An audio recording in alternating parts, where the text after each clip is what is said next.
ಎಲ್ಲರಿಗೂ ನಮಸ್ಕಾರ. ಥಟ್ ಅಂತ ಹೇಳಿ ಕ್ವಿಜ್ ಕಾರ್ಯಕ್ರಮಕ್ಕೆ ತಮಗೆಲ್ಲ ಸ್ವಾಗತ. ನಾವು ಕನ್ನಡ ಭಾಷೆಯನ್ನು ಬಳಸ್ತಾ ಇದ್ದೇವೆ. ಮೊದಲು ಭಾಷೆ ರೂಪುಗೊಳ್ತು, ಆನಂತರ ಆ ಭಾಷೆಯನ್ನು ಬಳಸಿ ಸಂವಹನ ಮಾಡೋದಕ್ಕೆ ಲಿಪಿ ರೂಪುಗೊಳ್ತು. ಕನ್ನಡ ಲಿಪಿ ಸರಿಸುಮಾರು ಯಾವಾಗ ರೂಪುಗೊಳ್ತು ಎನ್ನುವ ಒಂದು ಪರಿಕಲ್ಪನೆ ನಮಗೆ ಉಂಟು. ಕದಂಬರ ಕಾಲದಲ್ಲಿ ಆರಂಭವಾಯಿತು. ಆದರೆ ಮನುಷ್ಯ ಅನ್ನೋನು ಲಿಪಿ ಅನ್ನೋದನ್ನು ಯಾವಾಗ ಕಂಡು ಹಿಡಿದ ಅಂತ ಒಂದು ಪ್ರಶ್ನೆಯನ್ನು ಹಾಕಿದ್ರೆ ಆ ಪ್ರಶ್ನೆಗೆ ಉತ್ತರ ದೊರೆಯೋದು ಬಹಳ ಕಷ್ಟ. ಈ ಲಿಪಿ ಅನ್ನೋದು ಯಾವಾಗ ಆರಂಭವಾಯಿತು, ಎಲ್ಲಿ ಆರಂಭವಾಯಿತು, ಯಾರು ಆರಂಭಿಸಿದ್ರು, ಕನ್ನಡ ಭಾಷೆಯ ಲಿಪಿ ಹೇಗೆ ಬೆಳೆದು ಇಂದಿನ ಸ್ಥಿತಿಯನ್ನು ತಲುಪಿದೆ, ಹೀಗೆ ಲಿಪಿಯ ಬಗ್ಗೆ, ವಿಶೇಷವಾಗಿ ಕನ್ನಡ ಲಿಪಿಯ ವಿಕಾಸದ ಬಗ್ಗೆ ಸಮಗ್ರ ಮಾಹಿತಿಯನ್ನು ನೀಡುವಂಥ ಒಂದು ಸೊಗಸಾದ ಪುಸ್ತಕ ಕನ್ನಡದಲ್ಲಿ ಪ್ರಕಟವಾಗಿದೆ. ಕನ್ನಡ ಲಿಪಿ ವಿಕಾಸ. ಇದನ್ನು ಬರೆದಿದ್ದಾರೆ ಡಾಕ್ಟರ್ MG ಮಂಜುನಾಥ್ ಹಾಗೂ ಪ್ರೊಫೆಸರ್ GK ದೇವರಾಜಸ್ವಾಮಿ ಅವರು. ಈ ಒಂದು ಪುಸ್ತಕದ ವಿಶೇಷ ಏನು ಅಂದರೆ, ಮನುಷ್ಯ ಮೊದಲು ಸೆಮಿಟಿಕ್ ಲಿಪಿಯನ್ನು ಕಂಡುಹಿಡಿತಾನಂತೆ. ಇದು ಉತ್ತರ ಸೆಮಿಟಿಕ್, ದಕ್ಷಿಣ ಸೆಮಿಟಿಕ್ ಅಂತ ವರ್ಗಾವಣೆಯಾಗುತ್ತೆ. ಈ ವರ್ಗದಲ್ಲಿ ಉತ್ತರ ಸೆಮಿಟಿಕ್ಕಿಂದ 3 ಶಾಖೆಗಳು ರೂಪುಗೊಳ್ಳುತ್ತೆ: ಗ್ರೀಕ್ ಶಾಖೆ, ಕನಾನೈಟ್ ಶಾಖೆ, ಅರಮೈಕ್ ಶಾಖೆ ಅಂತ. ಈ ಅರಮೈಕ್ ಶಾಖೆಯಿಂದ ಭಾರತೀಯ ಭಾಷೆಗಳು ರೂಪುಗೊಂಡಿದೆ. ಭಾರತೀಯ ಭಾಷೆಗಳು ರೂಪುಗೊಳ್ಳೋದಕ್ಕೆ ಮೂಲ ಲಿಪಿ ಅಂದರೆ ಬ್ರಾಹ್ಮಿ ಲಿಪಿ. ಉತ್ತರ ಬ್ರಾಹ್ಮಿ, ದಕ್ಷಿಣ ಬ್ರಾಹ್ಮಿ. ಈ ದಕ್ಷಿಣ ಬ್ರಾಹ್ಮಿಯಿಂದ ಸುಮಾರು 3-4ನೇ ಶತಮಾನದಲ್ಲಿ ಕನ್ನಡ ಲಿಪಿ ರೂಪುಗೊಂಡ್ರೆ 12ನೇ ಶತಮಾನದಲ್ಲಿ ತೆಲುಗು ಲಿಪಿ ರೂಪುಗೊಳ್ಳುತ್ತೆ. ತಮಿಳು ಕ್ರಮೇಣ ಬಟ್ಟೆಳೆತು ಗ್ರಂಥಲಿಪಿ, ಮಲಯಾಳಂ ಮುಂತಾದ ಭಾಷೆಗಳಿಗೆ, ಲಿಪಿಗಳಿಗೆ ಒಂದು ಅವಕಾಶವನ್ನು ಮಾಡಿಕೊಡುತ್ತೆ. ಈ ಲಿಪಿ ಅನ್ನೋದು ಹೇಗೆ ಬೆಳೀತು ಅಂತ ಹೇಳ್ತಂದರೆ ಅದರ ವಿಕಾಸ ಬಹಳ ಕುತೂಹಲಕರವಾಗಿದೆ. ಮೊದಲು 6 ಹಂತಗಳಲ್ಲಿ ಬೆಳೆಯುತ್ತಂತೆ ಲಿಪಿ ಅನ್ನೋದು. ಮೊದಲು ಒಂದು ರೀತಿಯಾದ ಮೂಲ ಲಿಪಿ. ಈಗ ಸೂರ್ಯ ಅಂತ ಹೇಳ್ತಂದರೆ ಒಂದು 0 ಹಾಕಿ ಗೆರೆಗಳನ್ನು ಎಳೆದು ಸೂರ್ಯನನ್ನು ಸೂಚಿಸುವಂಥ ಲಿಪಿ, ಚಿತ್ರಲಿಪಿ, ಭಾವಲಿಪಿ, ಅಂತರಾವಸ್ಥೆಯ ಲಿಪಿ, ಧ್ವನಿ ಸೂಚಕ ಲಿಪಿ, ಶಬ್ದಾತ್ಮಕ ಲಿಪಿ, ವರ್ಣಮಾಲಾ ಲಿಪಿ ಅಂತ 6 ಭಾಗಗಳಲ್ಲಿ ವಿಂಗಡಿಸ್ತಾರೆ.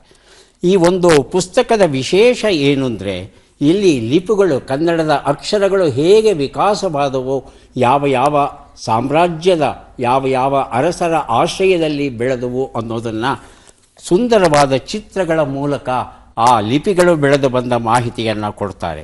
ಅದಕ್ಕಿಂತಲೂ ಖುಷಿ ಕೊಡುವಂಥ ವಿಚಾರ ಅಂದರೆ, ನಮ್ಮ ಪ್ರಾಚೀನ ಶಾಸನಗಳು, ಕನ್ನಡ ಶಾಸನಗಳಿವೆ, ಆ ಶಾಸನಗಳ ರೂಪವನ್ನು ಕೊಟ್ಟು ಸಂಬಂಧಪಟ್ಟಂಥ ದೃಶ್ಯಗಳು, ಚಿತ್ರಗಳು ಏನಿವೆ ಅವನ್ನೆಲ್ಲ ಕೊಡ್ತಾರೆ.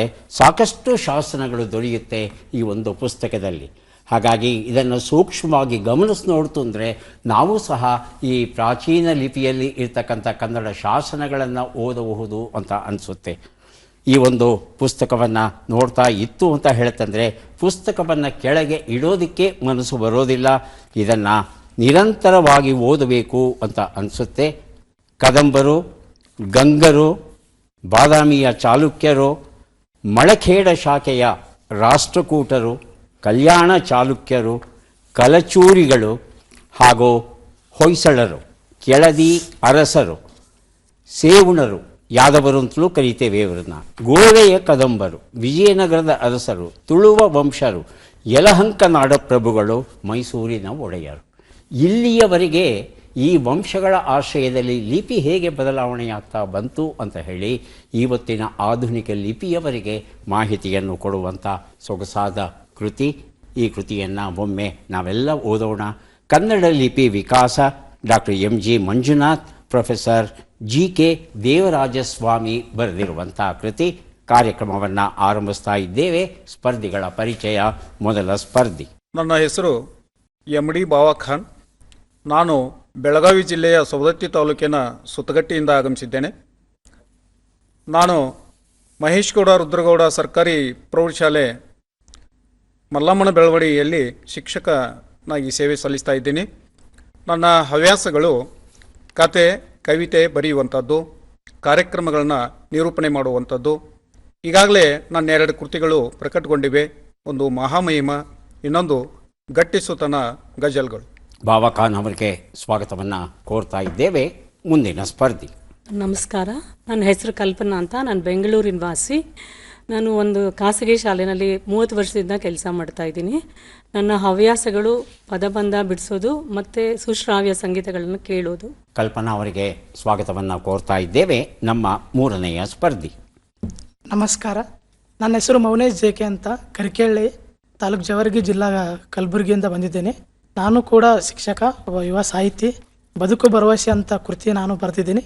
ಹವ್ಯಾಸ ಅಂತಂದರೆ ಜಾನಪದ ಗೀತೆ, ಭಾವಗೀತೆ ಹಾಡು ಹಾಡ್ತೀನಿ. ನಮಗಾಗಿ ಒಂದು 2 ಸಾಲು ಹಾಡ್ತೀರಾ ಮೌನೇಶ್? Yes sir. ಎದ್ದೇನೆ ನನ್ನವ್ವ, ಬಿದ್ದೇನೆ ನಿನ್ನ ಕಾಲ, ಎದ್ದೇನೆ ನನ್ನವ್ವ, ಬಿದ್ದೇನೆ ನಿನ್ನ ಕಾಲ, ಇದ್ದೂರಿಗೆ ನನ್ನ ಕೊಡಬ್ಯಾಡ ಅಡದವ್ವ, ಬರಬಾರದ ಮಾತ ಬರತಾವ. ಮೌನೇಶ್ ಅವರಿಗೆ ಸ್ವಾಗತವನ್ನು ಕೋರ್ತಾ ಇದ್ದೇವೆ. ಮೂವರು ಸಿದ್ಧವಾಗಿದ್ದರೆ ಕಾರ್ಯಕ್ರಮ ಆರಂಭಿಸೋಣ. ಮೊದಲಿಗೆ ನಿಯಮಗಳನ್ನು ಒಮ್ಮೆ ನೋಡಿಬಿಡೋಣ. ಒಟ್ಟು 10 ಪ್ರಶ್ನೆಗಳು. ಮೊದಲು ಬಜರ್ ಒತ್ತಿದವರಿಗೆ ಉತ್ತರ ನೀಡುವ ಅವಕಾಶ. ಪ್ರತಿ ಸರಿ ಉತ್ತರಕ್ಕೆ ಒಂದು ಪುಸ್ತಕ ಬಹುಮಾನ. ಆಯ್ಕೆಗಳು ಬರುವ ಮೊದಲೇ ಬಜರ್ ಒತ್ತಿ ಸರಿ ಉತ್ತರ ನೀಡಿದರೆ 2 ಪುಸ್ತಕ ಬಹುಮಾನ. 100 ಅಂಕ ಗಳಿಸಿದವರಿಗೆ ವಿಶೇಷ ಬಹುಮಾನ. ನಕಾರಾತ್ಮಕ ತಂತ್ರಗಳಿಗೆ ಅವಕಾಶವಿಲ್ಲ. ಇಂದಿನ ಕಾರ್ಯಕ್ರಮದಲ್ಲಿ ನಾವು ಕೊಡುವ ಎಲ್ಲ ಪುಸ್ತಕಗಳನ್ನು ನಮಗೆ ನೀಡಿದ್ದಾರೆ 1990 ಚಿತ್ರತಂಡದವರು. ಅವರಿಗೆ ಕೃತಜ್ಞತೆಗಳನ್ನು ಸಲ್ಲಿಸ್ತಾ ಇದ್ದೇವೆ. ಈ ಒಂದು ಚಿತ್ರದಲ್ಲಿ ನಾಯಕನಾಗಿ ಅರುಣ್, ನಾಯಕಿಯಾಗಿ ರಾಣಿ ವರದ್ ನಟಿಸಿದ್ದಾರೆ. ನಿರ್ದೇಶಕರು ನಂದಕುಮಾರ್ CM. ನಿರ್ಮಾಣ ಮನಸ್ಸು ಮಲ್ಲಿಗೆ ಕಂಬೈನ್ಸ್. ಛಾಯಾಗ್ರಹಣ ಹಾಲೇಶ್ S. ಸಂಗೀತ EC ಮಹಾರಾಜ್. ಈ ಚಿತ್ರ ಇದೇ ತಿಂಗಳು 28ರಂದು ಬಿಡುಗಡೆಯಾಗ್ತಾ ಇದೆ. ನಾವೆಲ್ಲ ಕೂತು ಈ ಚಿತ್ರವನ್ನು ನೋಡಬಹುದು. ಯಾಕಂದರೆ ಸುಂದರ ಪರಿಸರದಲ್ಲಿ, ಹಳ್ಳಿಯ ವಾತಾವರಣದಲ್ಲಿ ಒಂದು ಸ್ವಚ್ಛ ಪ್ರೇಮ ಅರಳುವ ಪರಿಯನ್ನು ಈ ಚಿತ್ರ ಮುಖ್ಯ ಕಥೆಯನ್ನಾಗಿ ಒಳಗೊಂಡಿದೆ. ಮನೆ ಮಂದಿಯೆಲ್ಲ ಒಟ್ಟಿಗೆ ಕುಳಿತು ಯಾವುದೇ ರೀತಿಯ ಮುಜುಗರವನ್ನು ಅನುಭವಿಸದೆ ಈ ಚಿತ್ರವನ್ನು ನೋಡಬಹುದು. ಚಿತ್ರತಂಡಕ್ಕೆ ಶುಭವನ್ನು ಹಾರೈಸ್ತಾ ಕಾರ್ಯಕ್ರಮದ ಮೊದಲ ಪುಸ್ತಕ, ಮೊದಲ ಪ್ರಶ್ನೆಯನ್ನು ಈಗ ನೋಡೋಣ. ಮನಸ್ಸೇ ರಿಲ್ಯಾಕ್ಸ್ ಪ್ಲೀಸ್, ಸ್ವಾಮಿ ಸುಖಬೋಧಾನಂದ ಬರೆದಿರುವಂಥದ್ದು ನಮ್ಮ ಪ್ರಶ್ನೆ. ಗಂಗರಾಜ ಸೈಗೊಟ್ಟ ಶಿವಮಾರನು ಯಾವ ಕೃತಿಯನ್ನು ಬರೆದ ಎನ್ನಲಾಗಿದೆ? ಆಯ್ಕೆಗಳನ್ನು ನೋಡೋಣ. ರಸರತ್ನಾಕರ, ಕಲ್ಯಾಣಕಾರಕ, ಗಜಾಷ್ಟಕ, ಸಿದ್ಧಾಂತ ರಸಾಯನ ಕಲ್ಪ. ಬಜರುತ್ತಿ ಉತ್ತರವನ್ನು ಕೊಡಿ. ಮೊದಲಿಗೆ ಬಜರುತ್ತಿದ್ದಾರೆ ಕಲ್ಪನಾ, ಆನಂತರ ಮೌನೇಶ್. ಕಲ್ಪನಾ. ಆಯ್ಕೆ 3 ಗಜಾಷ್ಟಕ. ಆಯ್ಕೆ 3 ಗಜಾಷ್ಟಕ ಅಂತ ಹೇಳ್ತಾ ಇದ್ದಾರೆ ಮೌನೇಶ್. ಆಯ್ಕೆ 2 ಕಲ್ಯಾಣಕಾರಕ. ಕಲ್ಯಾಣಕಾರಕ ಉತ್ತರವನ್ನು ನೋಡೋಣ. ಗಜಾಷ್ಟಕ ಉತ್ತರ ಸರಿಯಾಗಿದೆ. ಕಲ್ಪನಾ ಅವರು ಈ ಉತ್ತರವನ್ನು ಕೊಟ್ಟಿದ್ದಾರೆ. ಮನಸ್ಸೇ ರಿಲ್ಯಾಕ್ಸ್ ಪ್ಲೀಸ್ ಈ ಒಂದು ಪುಸ್ತಕವನ್ನು ಅವರಿಗೆ ಕೊಟ್ಟಿದ್ದೇವೆ. ಗಂಗರಾಜ ಸೈಗೊಟ್ಟ ಶಿವಮಾರ ಈತ ತಲಕಾಡು ಗಂಗರ ವಂಶಕ್ಕೆ ಸೇರಿದವನು. ಕ್ರಿಸ್ತಶಕ 800ರ ಆಸುಪಾಸಲ್ಲಿ ಈತ ಬದುಕಿದ್ದ ಅಂತ ಹೇಳಲಾಗಿದೆ. ಈತ ಬಹುದೊಡ್ಡ ವಿದ್ವಾಂಸನಾಗಿದ್ದಂತೆ. ವ್ಯಾಕರಣ, ನೀತಿಶಾಸ್ತ್ರ, ಬಿಲ್ವಿದ್ಯೆ, ಕಾವ್ಯ, ಗಜಶಾಸ್ತ್ರ, ಅಶ್ವಶಾಸ್ತ್ರ ಈ ಎಲ್ಲ ಕ್ಷೇತ್ರಗಳಲ್ಲಿ ಇವನು ಪರಿಣತಿಯನ್ನು ಪಡೆದಿದ್ದ. ಇವನು ಗಜಾಷ್ಟಕ ಅಂತ ಒಂದು ತ್ರಿಪದಿ ಛಂದಸ್ಸನ್ನು ಬಳಸಿಕೊಂಡು ಒಂದು ಕಾವ್ಯವನ್ನು ರಚಿಸಿದ್ದ. 8 ಪದ್ಯಗಳು ಒಳಗೊಂಡಿತ್ತು. ಅದರಲ್ಲಿ ಈ 8 ಪದ್ಯಗಳನ್ನು ಅಂದಿನ ಜನ ಈ ಒನಕೆವಾಡು ಅಥವಾ ಓವಣಿಗೆ ಅಂತ ಏನು ಒಂದು ಹಾಡುವ ಪದ್ಧತಿ ಇತ್ತು ಆ ಶೈಲಿಯಲ್ಲಿ ಹಾಡ್ತಾ ಇದ್ದರು ಅಂತಲೂ ಹೇಳ್ತಾರೆ. ಈ ಗಜಾಷ್ಟಕದಲ್ಲಿ 8 ಪದ್ಯಗಳಲ್ಲಿ ಆನೆಗಳ ಬಗ್ಗೆ ಮಾಹಿತಿ ಇದ್ದಿರಬೇಕು ಅಂತ ಭಾವಿಸ್ತಾರೆ ತಜ್ಞರು. ಮುಂದಿನ ಪುಸ್ತಕ ಪ್ರಾಚೀನ ಭಾರತದಲ್ಲಿ ರಸಾಯನ ವಿಜ್ಞಾನ. ಕೈವಾರ ಗೋಪಿನಾಥ್ ಬರೆದಿರುವಂಥದ್ದು. ಪ್ರಶ್ನೆ. ಕರ್ನಾಟಕದ ಗುಂಡನ್ ಅನಿವರ್ತಾಚಾರಿ, ರೇವಡಿ ಓವಜ್ಜ, ನರಸೊಬ್ಬ ಇವರು ಯಾರು? ಆಯ್ಕೆಗಳನ್ನು ನೋಡೋಣ. ವ್ಯಾಪಾರಿಗಳು, ದಂಡನಾಯಕರು. ಮೊದಲಿಗೆ ಕಲ್ಪನಾ, ಆನಂತರ ಬಾಬಾ ಖಾನ್. ಸರ್ ಆಯ್ಕೆ 2 ದಂಡನಾಯಕರು. ದಂಡನಾಯಕರು ಬಾಬಾ ಖಾನ್. ದಂಡನಾಯಕರು ಸರಿ. ಆಯ್ಕೆ 4 ಶಿಲ್ಪಿಗಳು. ಉತ್ತರವನ್ನು ನೋಡೋಣ. ಸರಿಯಾದ ಉತ್ತರ ಶಿಲ್ಪಿಗಳು ಆಗಿತ್ತು. ಪಟ್ಟದಕಲ್ಲಲ್ಲಿ ಶ್ರೀ ವಿರೂಪಾಕ್ಷ ದೇವಾಲಯ ಇದೆ. ಈ ವಿರೂಪಾಕ್ಷ ದೇವಾಲಯವನ್ನು ಕಟ್ಟಿದವನು ಗುಂಡನ್ ಅನಿವರ್ತಾಚಾರಿ ಅನ್ನೋ ಒಂದು ಮಾಹಿತಿ ನಮಗೆ ದೊರೆಯುತ್ತೆ. ಈತ ಮುಖ್ಯ ಶಿಲ್ಪಿ. ಇವರು ಪಲ್ಲವರ ಮೇಲೆ ಯುದ್ಧವನ್ನು ಸಾರ್ತಾರೆ. ಇಮ್ಮಡಿ ವಿಕ್ರಮಾದಿತ್ಯನ ಈ ಒಂದು ಯುದ್ಧವನ್ನು ಸಾರಿದಾಗ ಅಲ್ಲಿ ಇದ್ದಂಥ ಕಂಚಿಯಲ್ಲಿದ್ದಂಥ ಕೈಲಾಸನಾಥ ದೇವಾಲಯ ಏನಿದೆ ಅದರ ಸೌಂದರ್ಯಕ್ಕೆ ಮಾರು ಹೋಗ್ತಾರೆ. ಹಾಗಾಗಿ ಆತನ ಮಡದಿಯಾದ ಲೋಕಮಹಾದೇವಿ ಇಂತಹದ್ದೇ ಒಂದು ಆಲಯವನ್ನು ನಮ್ಮಲ್ಲೂ ಕಟ್ಟಿಸೋಣ ಅಂತ ಹೇಳಿದಾಗ ಅದರ ಜವಾಬ್ದಾರಿಯನ್ನು ಗುಂಡನ್ ಅನಿವರ್ತಾಚಾರಿ ಅವರಿಗೆ ನೀಡ್ತಾರೆ. ಹಾಗಾಗಿ ಇವತ್ತು ಶ್ರೀ ವಿರೂಪಾಕ್ಷ ದೇವಾಲಯ ಪಟ್ಟದಕಲ್ಲಲ್ಲಿ ಇದೆ. ಮುಂದಿನ ಪುಸ್ತಕ ಮತ್ತು ಪ್ರಶ್ನೆ KS ಪರಮೇಶ್ವರ ಅವರು ಬರೆದ ತೇಜಸ್ವಿ ಸಿಕ್ಕರು ಮಾಯಕಾರನ ಜಾಡು ಹಿಡಿದು ಅಂತ ಉಪಶೀರ್ಷಿಕೆ ಕೊಟ್ಟಿದ್ದಾರೆ. ಪ್ರಶ್ನೆಯನ್ನು ನೋಡೋಣ. ಅಶೋಕನು ತನ್ನ ರಾಣಿಯರೊಡನೆ ಇರುವ ಶಿಲ್ಪವು ಕರ್ನಾಟಕದಲ್ಲಿ ಎಲ್ಲಿ ದೊರೆತಿದೆ? ಆಯ್ಕೆಗಳನ್ನು ನೋಡೋಣ ಅನ್ನೋಷ್ಟರಲ್ಲಿ ಮೌನೇಶ್ ಬಜರುತ್ತಿದ್ದಾರೆ. ಉತ್ತರ ಕಲಬುರ್ಗಿಯ ಸನ್ನತಿ. ಕಲಬುರ್ಗಿಯ ಸನ್ನುತಿ. ಹೌದಾ? Yes. ಕಲ್ಪನಾ ಮತ್ತು ಬಾಬಾ ಖಾನ್ ಆಯ್ಕೆಗಳು ಕೊಡ್ಲಾ? ಆಯ್ಕೆಗಳು: ಕನಗನಹಳ್ಳಿ, ಮಿಡ್ನಾಪುರ್, ಬ್ರಹ್ಮಗಿರಿ, ಹಲ್ಲೂರು. ಬಾಬಾ ಖಾನ್ ಅಲ್ಲ, ಇವರು ಕಲ್ಪನಾ. ಹಲ್ಲೂರು. ಹಲ್ಲೂರು ಆಯ್ಕೆ 4. ಉತ್ತರವನ್ನು ನೋಡೋಣ. ಸರಿಯಾದ ಉತ್ತರ ಕನಗನಹಳ್ಳಿ ಆಗಿತ್ತು. ಕನಗನಹಳ್ಳಿಯಲ್ಲಿ ಒಂದು ಸ್ತೂಪ ಇದ್ದಿರಬೇಕು ಅಂತ ಹೇಳ್ತಾರೆ. ಇಲ್ಲಿ 145 ಚಿಕ್ಕ ಚಿಕ್ಕ ಸಾಲುಗಳಿರುವ ಶಿಲೆಗಳು ದೊರೆತಿವೆಯಂತೆ. ಆ ಶಿಲೆಗಳಲ್ಲಿ ಒಂದರಲ್ಲಿ ಅಶೋಕ, ಆತನ ರಾಣಿಯರು, ಜೊತೆಗೆ ರಾಯ ಅಶೋಕ ಎನ್ನುವ ಬ್ರಾಹ್ಮಿ ಬರಹವು ಉಂಟಂತೆ. ಹೀಗೆ ಅಶೋಕ ಮತ್ತು ಆತನ ರಾಣಿಯರು ಇರುವಂಥ ಒಂದು ಚಿತ್ರ ಮೊದಲ ಬಾರಿಗೆ ನಮಗೆ ದೊರೆತಿದೆ ಈ ಒಂದು ಶಿಲ್ಪ. ಗಂಗಾವತಿ ಪ್ರಾಣೇಶ್ ಬರೆದ ನಕ್ಕಾವ ಗೆದ್ದಾವ ಎನ್ನುವ ಒಂದು ಪುಸ್ತಕ. ಯಶವಂತ ಚಿತ್ತಾಲರು ತಮ್ಮ 3 ದಾರಿಗಳು ಕೃತಿಯಲ್ಲಿ ಯಾರು ಯಾರನ್ನೋ ಇದಿರು ಹಾಕಿಕೊಳ್ಳುವುದರಲ್ಲೇ ಜನ್ಮ ನೀಗಿದ ಹುಡುಗಿ ಸಾವಿನಲ್ಲೂ ಯಾರನ್ನೋ ಇದಿರು ಹಾಕಿಕೊಂಡಿತು ಎಂದಿದ್ದಾರೆ. ಇದಿರು ಹಾಕಿಕೊಳ್ಳು ಎಂದರೆ ಏನು? ಆಯ್ಕೆಗಳನ್ನು ನೋಡೋಣ. ಸ್ನೇಹವನ್ನು ಸಂಪಾದಿಸು, ದ್ವೇಷಕ್ಕೆ ತುತ್ತಾಗು, ವಿರೋಧವನ್ನು ಕಟ್ಟಿಕೊಳ್ಳು. ಹೇಳಿ ಬಾಬಾ ಖಾನ್. ವಿರೋಧವನ್ನು ಕಟ್ಟಿಕೊಳ್ಳು. ಕಲ್ಪನಾ. ದ್ವೇಷಕ್ಕೆ ತುತ್ತಾಗು. ಆಯ್ಕೆ 4. ಸವಾಲನ್ನು ಎದುರಿಸು. ಸರಿಯಾದ ಉತ್ತರವನ್ನು ನೋಡೋಣ. ವಿರೋಧವನ್ನು ಕಟ್ಟಿಕೊಳ್ಳು ಅನ್ನೋದು ಸರಿಯಾದ ಉತ್ತರ ಆಗಿತ್ತು. ಈ ಉತ್ತರವನ್ನು ಬಾಬಾ ಖಾನ್ ಅವರು ಕೊಟ್ಟಿದ್ದಾರೆ. ನಕ್ಕಾವ ಗೆದ್ದಾವ ಎನ್ನುವ ಈ ಒಂದು ಪುಸ್ತಕವನ್ನು ಅವರಿಗೆ ಕೊಟ್ಟಿದ್ದೇನೆ. ಮುಂದೆ ನಾವು ಕೊಡ್ತಾ ಇದ್ದೇವೆ ಮಂತ್ರ ಸಂತಾನ ಮತ್ತು 3 ನಾಟಕಗಳು ಎನ್ನುವ ಪುಸ್ತಕ. ದಿವಾಕರ್ ಹೆಗಡೆ ಇದನ್ನು ಬರೆದಿದ್ದಾರೆ. ನಮ್ಮ ಪ್ರಶ್ನೆ: ಈ ಕನ್ನಡ ವಚನವನ್ನು ತಪ್ಪಿಲ್ಲದಂತೆ ಓದಿ. ವಚನವನ್ನು ನೋಡೋಣ. ವಚನ ಬಂದಿದೆ. ಯಾರು ಮೊದಲು ಓದ್ತೀರಿ? ಮೌನೇಶ.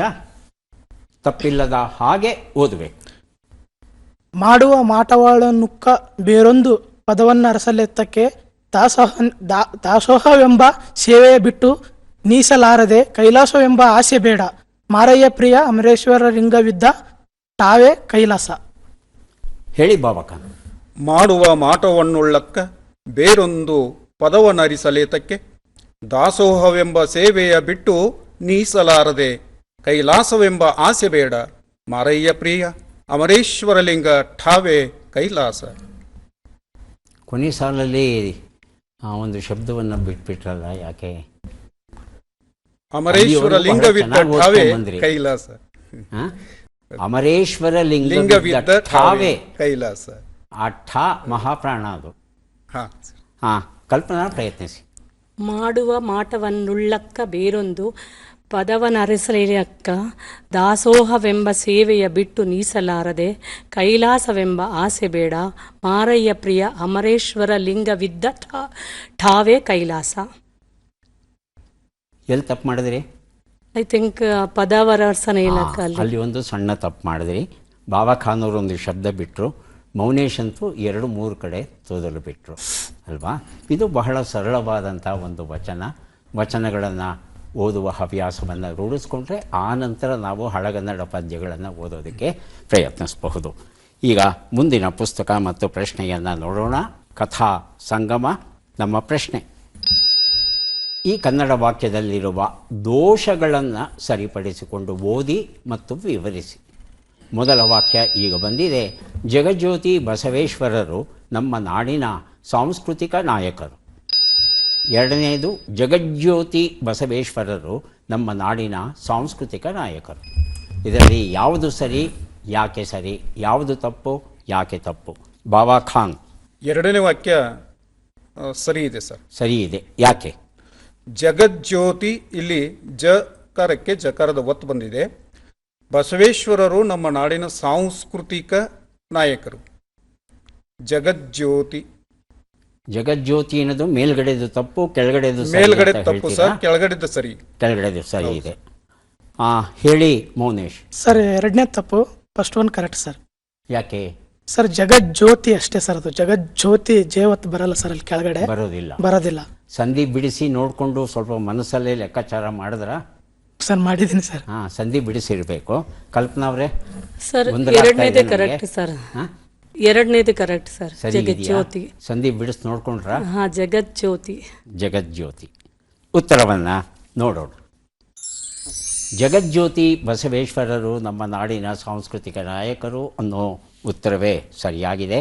ಬಾಬಾ ಖಾನ್ ಅವರಿಗೆ ಕಥಾ ಸಂಗಮ ಕೃತಿಯನ್ನು ಕೊಡ್ತಾ ಇದ್ದೇವೆ. ಜಗತ್ ಪ್ಲಸ್ ಜ್ಯೋತಿ, ಅದು ಜಗಜ್ಯೋತಿ ಆಗುತ್ತೆ. ತಕಾರದ ಮುಂದೆ ಜಕಾರ ಬಂದರೆ ತಕಾರವಿದ್ದಲ್ಲಿ ಜಕಾರ ಬರುತ್ತದೆ. ಹಾಗಾಗಿ 2 ಜಗಳಾಗುತ್ತವೆ. ಉತ್ ಪ್ಲಸ್ ಜ್ವಲ ಅಂದರೆ ಉಜ್ವಲ, ಅಲ್ಲಿ 2 ಜ ಬಂತು. ಹಾಗೆ ಸತ್ ಪ್ಲಸ್ ಜನ ಸಜ್ಜನ, ಅಲ್ಲೂ 2 ಜ ಬಂತು. ಒಂದು ಸಣ್ಣ ವ್ಯಾಕರಣ ನಿಯಮ ಅಷ್ಟೇ. ಮುಂದಿನ ಪುಸ್ತಕ ಶ್ರೀ ಪರಶುರಾಮ, ವೇದಕಾಲೀನ ಕಾದಂಬರಿ. ಸಮೇತನಹಳ್ಳಿ ರಾಮರಾಯರು ಬರೆದಿರುವಂಥದ್ದು. ನಮ್ಮ ಪ್ರಶ್ನೆ: ಈ ಕಾದಂಬರಿಕಾರರನ್ನು ಗುರುತಿಸಿ. ಚಿತ್ರವನ್ನು ನೋಡೋಣ.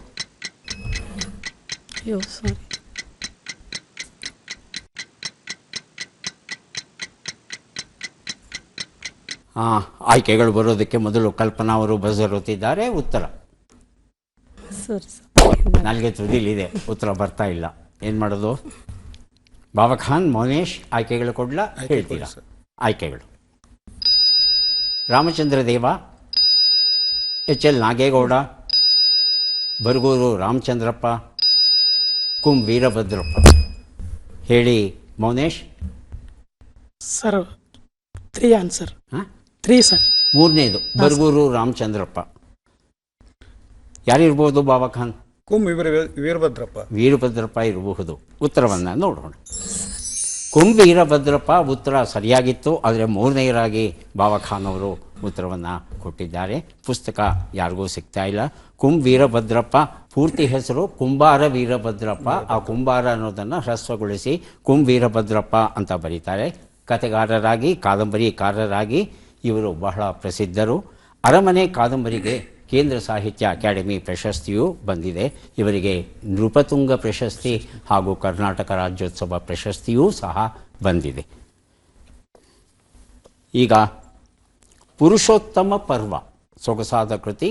ಡಾಕ್ಟರ್ SLN ಸ್ವಾಮಿ ಅವರು ಬರೆದಿದ್ದಾರೆ. ವಾಲ್ಮೀಕಿ ರಾಮಾಯಣ ಆಧಾರಿತ ವಿಸ್ತೃತ ನಾಟಕ. ರಾಮಾಯಣ ಏನು ವಾಲ್ಮೀಕಿ ಬರೆದಿದ್ದಾರೆ ಅದಷ್ಟನ್ನೂ ಒಳಗೊಂಡಂಥ ನಾಟಕ ರೂಪದ ಕೃತಿ, ಅಪರೂಪದ್ದು. ನಮ್ಮ ಪ್ರಶ್ನೆ: ಈ ಧ್ವನಿಯನ್ನು ಗುರುತಿಸಿ, ಧ್ವನಿಯನ್ನು ಆಲಿಸೋಣ.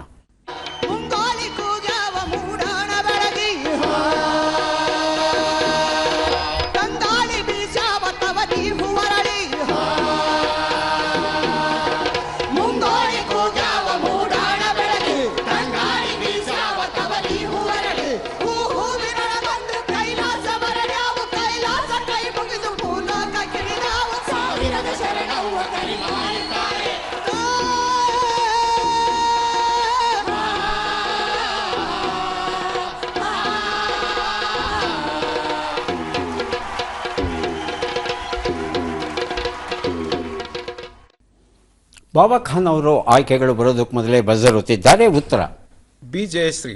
ಬಿ ಜಯಶ್ರೀ. ಇನ್ಯಾರಾದರೂ ಉತ್ತರ ಕೊಡ್ತೀರಾ? ಆಯ್ಕೆಗಳನ್ನು ನೋಡೋಣವಾ? ಆಯ್ಕೆಗಳು: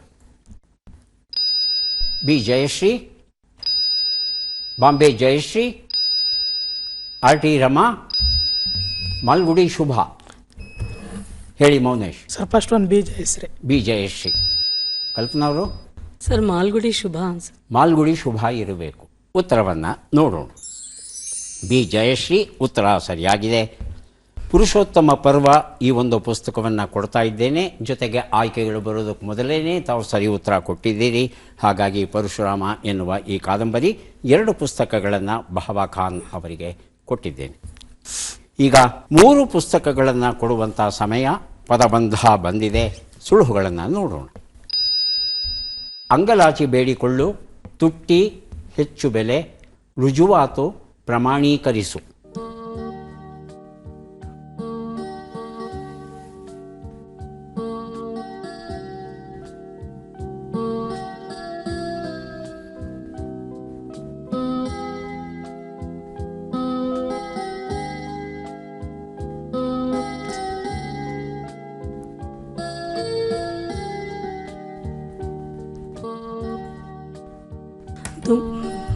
ಸರ್ ಕಲ್ಪನಾ ಅವರೇ, ಒಂದು ಉತ್ತರ. ದುಂಬಾಲು ಬೀಳು. ಉತ್ತರವನ್ನು ನೋಡೋಣ. ದುಂಬಾಲು ಬೀಳು ಉತ್ತರ ಸರಿಯಾಗಿದೆ. ಅಕ್ಕ ಮಹಾದೇವಿ ಈ ಪುಸ್ತಕ ಕೊಟ್ಟಿದ್ದೇನೆ. 2 ಉತ್ತರ. ದುಬಾರಿ. ದುಬಾರಿ ಉತ್ತರವನ್ನು ನೋಡೋಣ. ಸರಿಯಾಗಿದೆ. ಗೆಲುವಿನ ಗುಟ್ಟು ಈ ಪುಸ್ತಕ ಕೊಟ್ಟಿದ್ದೇನೆ. 3 ಉತ್ತರ. ಸಾಬೀತು. ಸಾಬೀತು ಉತ್ತರವನ್ನು ನೋಡೋಣ. ಉತ್ತರ ಸರಿಯಾಗಿದೆ. 108 ಸುಭಾಷಿತಗಳು ಎನ್ನುವ ಪುಸ್ತಕ. 3 ಪುಸ್ತಕಗಳು ಕಲ್ಪನಾ ಅವರಿಗೆ ದೊರೆತಿವೆ. ಈಗ ಬಂದಿದ್ದೇವೆ ಕೊನೆಯ ಘಟ್ಟಕ್ಕೆ. ಚಟ್ಪಟ್ ಚಿನ್ಕುರುಳಿ. 5 ಪ್ರಶ್ನೆಗಳು. ಮೊದಲ ಅವಕಾಶ ಬಾಬಾ ಖಾನ್ ಅವರಿಗೆ ಬರ್ತಾ ಇದೆ. ಸಿದ್ಧವಾಗಿದ್ದರೆ ಮೊದಲ ಪ್ರಶ್ನೆ ಆರಂಭಿಸ್ತೇವೆ. ಮೊದಲ ಪ್ರಶ್ನೆ: ತತ್ಸಮ ತದ್ಭವ ತಿಳಿಸಿ. ಪಕ್ಷಿ. ಪಕ್ಕಿ. ಮುಂದಿನ ಪ್ರಶ್ನೆ: ವಿರುದ್ಧಾರ್ಥಕ ಪದವನ್ನು ನೀಡಿ. ತದ್ರೂಪ. ವಿದ್ರೂಪ. ಮುಂದಿನ ಪ್ರಶ್ನೆ: ಇವರ ಪೂರ್ಣ ಹೆಸರನ್ನು ಹೇಳಿ. ಶಂಭಾ ಜೋಶಿ. ಮುಂದಿನ ಪ್ರಶ್ನೆ: ಅನುಕರಣಾವ್ಯದ ಬಳಕೆ ಹೇಳಿ. ಗುಳುಗುಳು. ಗುಳುಗುಳು. ಮುಂದಿನ ಪ್ರಶ್ನೆ: ಸಂಧಿಯನ್ನು ಗುರುತಿಸಿ. ಹುಲಿ ಪ್ಲಸ್ ತೊಗಲು, ಹುಲಿದೊಗಲು. ಆದೇಶ ಸಂಧಿ. ಆದೇಶ ಸಂಧಿ. ಉತ್ತರವನ್ನು ನೋಡ್ತಾ ಹೋಗೋಣ. ಒಂದು ಉತ್ತರ ಪಕ್ಷಿ, ಹಕ್ಕಿಯಾಗುತ್ತೆ ಕನ್ನಡದಲ್ಲಿ. 2ನೇ ಪ್ರಶ್ನೆಗೆ ಉತ್ತರವನ್ನು ನೋಡೋಣ. ತದ್ರೂಪ, ವಿದ್ರೂಪ ಸರಿಯಾದ ಉತ್ತರ ಕೊಟ್ಟಿದ್ದೀರಿ. 3ನೇ ಪ್ರಶ್ನೆಗೆ ಉತ್ತರ ಶಂಕರ ಬಾಳಾದೀಕ್ಷಿತ ಜೋಶಿ ಆಗಿತ್ತು. 4ನೇ ಪ್ರಶ್ನೆಗೆ ಉತ್ತರ ಗುಳುಗುಳು ನೀರು ತುಂಬಿತು.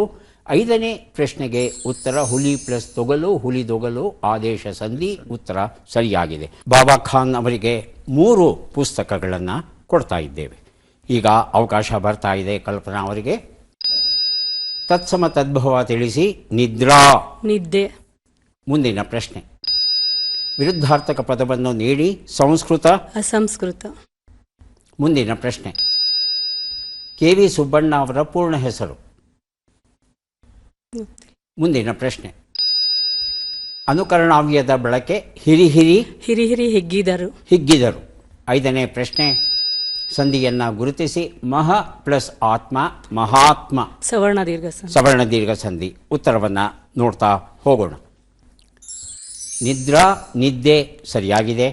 2ನೇ ಪ್ರಶ್ನೆಗೆ ಉತ್ತರ ಸಂಸ್ಕೃತ, ಅಸಂಸ್ಕೃತ ಸರಿಯಾಗಿದೆ. 3ನೇ ಪ್ರಶ್ನೆಗೆ ಉತ್ತರ ಕುಂಟಗೋಡು ವಿಭೂತಿ ಸುಬ್ಬಣ್ಣ ಆಗಿತ್ತು ಸರಿಯಾದ ರೂಪ. 4ನೇ ಪ್ರಶ್ನೆಗೆ ಉತ್ತರ ಹಿರಿಹಿರಿ ಹಿಗ್ಗಿದನು ಸರಿಯಾಗಿದೆ. 5ನೇ ಪ್ರಶ್ನೆಗೆ ಉತ್ತರ ಸವರ್ಣ ದೀರ್ಘ ಸಂಧಿ. ಉತ್ತರ ಸರಿಯಾಗಿದೆ. ಎಷ್ಟು ಸರಿ ಉತ್ತರ ಕೊಟ್ರಿ? 4. 4 ಅಲ್ವಾ? 4 ಪುಸ್ತಕಗಳನ್ನು ತಮಗೆ ಕೊಡ್ತಾ ಇದ್ದೇವೆ. ಮೌನೇಶ್ ಸಿದ್ಧವಾಗಿದ್ದರೆ ಪ್ರಶ್ನೆಗಳನ್ನು ಆರಂಭಿಸ್ತೇವೆ. ಮೊದಲ ಪ್ರಶ್ನೆ. ತತ್ಸಮ ತದ್ಭವ ತಿಳಿಸಿ. ನಿಶ್ಚಲ. ನೀಚಲ. ಹಾಂ, ನೀಚಲ. ಮುಂದಿನ ಪ್ರಶ್ನೆ. ವಿರುದ್ಧಾರ್ಥಕ ಪದವನ್ನು ನೀಡಿ. ಬಲವಂತ. ಮುಂದಿನ ಪ್ರಶ್ನೆ. ಇವರ ಪೂರ್ಣ ಹೆಸರನ್ನು ಹೇಳಿ. ಫಗು ಹಳಕಟ್ಟಿ. ಮುಂದಿನ ಪ್ರಶ್ನೆ. ಅನುಕರಣಾವ್ಯಯದ ಬಳಕೆ. ಪಟಪಟನೆ. ಸುರಿಯಿತು. ಸುರಿಯಿತು. ಮುಂದಿನ ಪ್ರಶ್ನೆ. ಸಂಧಿಯನ್ನು ಗುರುತಿಸಿ. ಚಂದ್ರ ಪ್ಲಸ್ ಉದಯ ಚಂದ್ರೋದಯ.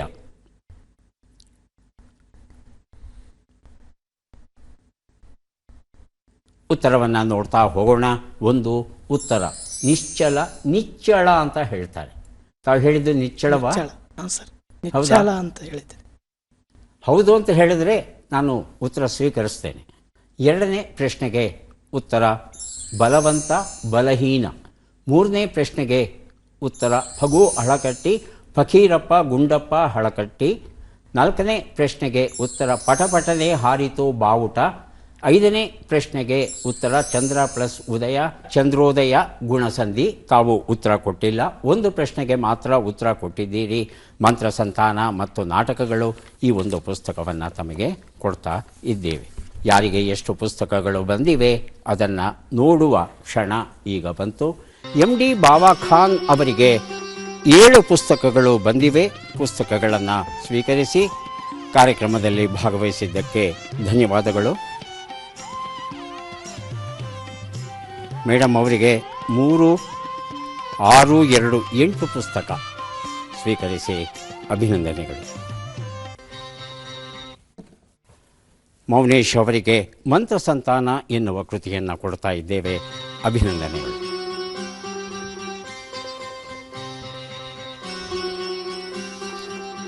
ತೋಲ್ಕಾಪಿಯಂ ಇದು ತಮಿಳು ಭಾಷೆಯ ಒಂದು ಪ್ರಾಚೀನ ವ್ಯಾಕರಣ ಕೃತಿ. ಈ ಒಂದು ಕೃತಿಯಲ್ಲಿ ನಮ್ಮ ಕನ್ನಡ ಕರ್ನಾಟಕದ ಪ್ರಸ್ತಾಪ ಬರುತ್ತೆ. ಪಲಂತೀವಂ ಕೊಲ್ಲಂ ಕೂಬಗಂ ಶಿಂಗಳಂ ಕನ್ನಾಡಂ ವಡುಗಂ ಕಲಿಂಗಂ ತೆಲಿಂಗಂ ಕೊಂಗಣಂ ತುಳುವಂ ಕುಡಗಂ ಹೀಗೆ ರಾಜ್ಯಗಳ ಪಟ್ಟಿಯನ್ನು ಮಾಡ್ತಾರೆ. ಯಾವ್ಯಾವ ದೇಶಗಳು ಇದ್ವೋ ಅವರ ಕಾಲದಲ್ಲಿ. ಇಲ್ಲಿ ಕನ್ನಾಡಂ ಅನ್ನೋ ಹೆಸರಲ್ಲಿ ಕನ್ನಡವನ್ನು ಇಲ್ಲಿ ಅವರು ಪ್ರಸ್ತಾಪಿಸ್ತಾ ಇದ್ದಾರೆ. ಮತ್ತೆ ಭೇಟಿಯಾಗೋಣ. ನಮಸ್ಕಾರ.